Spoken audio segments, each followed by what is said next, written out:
I'm teaming up with my good friend, retired Navy SEAL Jocko Willink, for something real special. Jocko started Jocko Fuel when he found out the supplements he was buying for himself and his family were filled with heavy metals and ingredients he was unaware of. He wanted a line of supplements and consumables that had all of the good, effective ingredients and none of the bad. So we made it happen. I got set up with all of the key products, and we want to do the same for you. Jocko Go energy drinks for clean, sustainable energy. Jocko Milk Protein for 30 grams of delicious grass-fed protein, plus a full line of supplements to support mood, focus, hydration, joints, and more. Jocko Fuel supplements are scientifically formulated and made with ingredients that are clinically tested. They are better for you options with no artificial flavors or sweeteners, no added sugar, and no gray area ingredients or banned substances. It's clean fuel with health compromise. And right now, you can get 20% off when you use code Chael at jockofuel.com. Or if it's easier,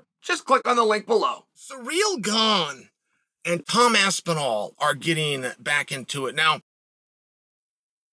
if you guys are boned up on this story, and I would surmise that somewhere along the way you knew the story, my attempt right now is just to remind you of it. So, Tom's setting the world on fire, right?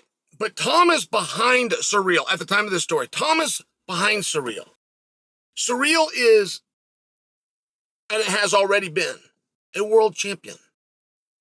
And I personally don't care what you put in front of world champion. I don't care if you put featherweight. I don't care if you put light heavyweight. I don't care if you put undisputed, and I don't care if you put interim.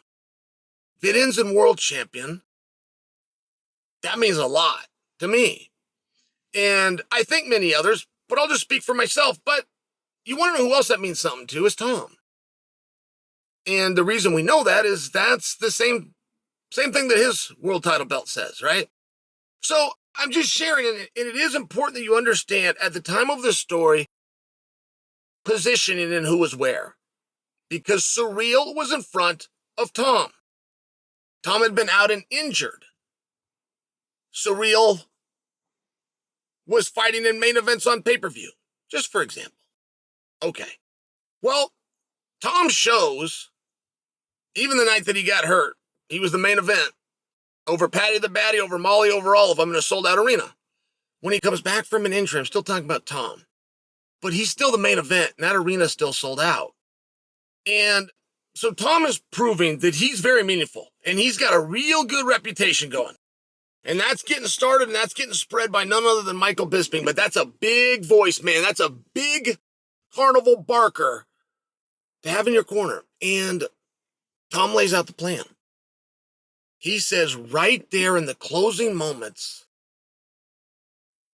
of the entire program, after he gets a stoppage victory, I am going to go to Paris. I'm going to watch Ciryl's next fight. I am going to take on the winner of that fight. And the winner of that is then going to face Jon Jones. Now, that was the greatest and the only plan that anybody had laid out in the entire sport. No division had a round robin like that. You may agree with it or you may disagree. At the time that Tom said it, it did feel as though he had left out Sergey Pavlich. But either way, right? Like, not all the steps had to come through for the idea to be great. Like Tom said, I'm going to go out to Paris and I'm going to go watch Ciryl's next fight and I'm going to take on the winner of that fight. Like, if you just get those steps, okay, fine. Doesn't necessarily have to draw into Jon Jones. I mean, there's plenty of moving parts, and at that time, Jon was already signed to take on Stipe and a few things out of your control, but Tom did just that. The UFC liked the idea so much that they put his big ass on an airplane and flew him out there first class. Put him up in a nice hotel, got the transportation, picked him up, drove him over to the event, did the whole thing, sat him in the front row. And you really must understand that Tom did his part in that, in the waning moments of his own main event in front of his own countrymen, he used that time to talk about Ciryl. Tom then got the idea over and went to Paris. So in those waning moments, it's so important that you do understand this. I mean, this is the whole thing. Ciryl, stoppage victory, looks great, takes the microphone. Tom's sitting right there. Ciryl acts like he's not even in the building. Did not say his name, did not acknowledge the challenge, did not invite him into the ring for a face-off. You know, Ciryl seems like a very nice guy. Like, I imagine if Tom would have gone in the ring, you probably are having a face-off between two really nice guys. There's probably going to be even a smile and a handshake, and it's all going to be about sportsmanship. Oh, okay, great. But I think that is relevant. Like, when you are a really nice guy like Ciryl, sometimes you just don't want your moment ruined. You're going to have some guy like Chael's going to come in there and steal some shine and make it about him. Maybe you do give him the blow-up, but that isn't the situation there, and it seemed like it would have been very appropriate to do. Now, he made his choice, and he didn't do it. And afterwards, Tom simply said, I am not going to bully Ciryl. His lack of calling me out has made it very clear he does not want to fight me, and I am going to move on.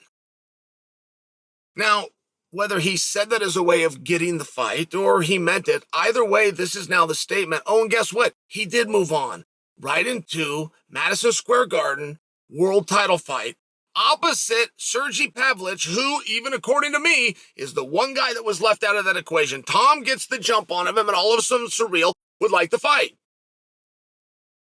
And Tom's saying, no, I'm not giving you the fight. And Tom has been associated with Curtis Blades.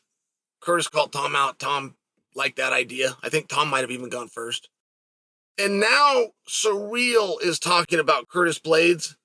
And so there's somewhere that I'm missing. But I don't have to know. Like, don't think you need to leave me a comment. I'll find out soon enough. I don't have to know. The point is, Tom is standing firm on his ground that he's not going to give him the opportunity. And it's as simple as, I would have given you the opportunity. When you were in front of me and I needed you, when I had to come to you, when I flew out there hoping that you would accept my challenge, you ignored me.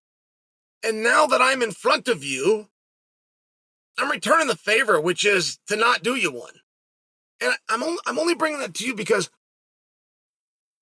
that is a pretty damn good fight. You want to know maybe the best fight that you could book right now? Because I'm leaving Jon out, right? I don't know when Jon's coming back. You want to know the fight. I'm talking about a draw. I'm talking about you form a poster, you drop it. Whoa. The community goes, yeah, I want to see that. Is Stipe versus Ciryl. Now, I'm not suggesting for you you're going to get that fight. But Tom and Ciryl makes a level of sense. I understand where Tom's annoyance would be, no matter how petty. I do get it. And I kind of enjoy that he's sticking to it, frankly. The other side is, if we are going to have interim champions fighting undisputed champions, it would be hard to run the risk of being forced to book Ciryl and Jon Jones. Like, we don't need to go as far as to say that opportunity will never come again. We wouldn't want to take a motivation. And Ciryl's done everything right? Come on, a guy can have a bad few minutes. But to find yourself in a position where you feel forced to do it, I think is going to be met with some review. And I think it's one of the reasons that Tom isn't being greatly encouraged by the office to go and take that fight. Now, we'll see where that goes. And if I sounded like my typical jerk of a self towards Ciryl, I don't mean to be. I feel as though Ciryl can take it, right? He's a good-looking guy. He's a young guy. He's a former world champion. You make a bunch of money. I feel like Ciryl can take it, but there was a blunder there. There was. You know, he blew a guy off. And what goes around comes around. So that's the update. That's the timeline and the update of Ciryl and Tom Aspinall.